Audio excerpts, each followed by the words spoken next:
ہم نے حضرت امام حسین کی شہادت سے کیا سیکھا؟ جب پتا تھا کہ وہ پوری کی پوری فوج سامنے کھڑی ہے، پیچھے نہیں ہٹے، جھکے نہیں.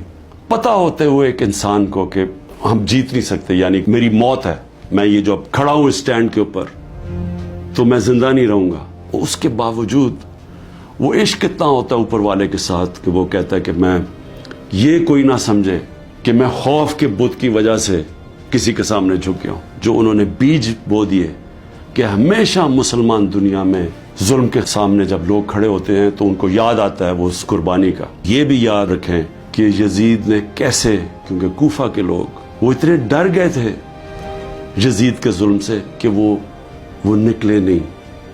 انہوں نے اتنا بڑا ثانیہ اسلام کی تاریخ میں ہونے دیا اور وہ ساری زندگی پچھتاتے رہے.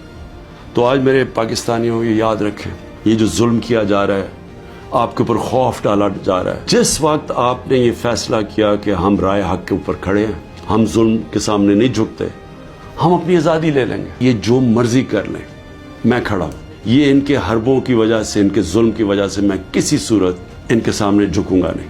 اور میں یہ چاہتا ہوں آپ بھی، ساری قوم فیصلہ کر لے کہ ہم یہ ظالم کے سامنے نہیں جھکیں گے اور انشاءاللہ ہم آزاد ہو جائیں گے.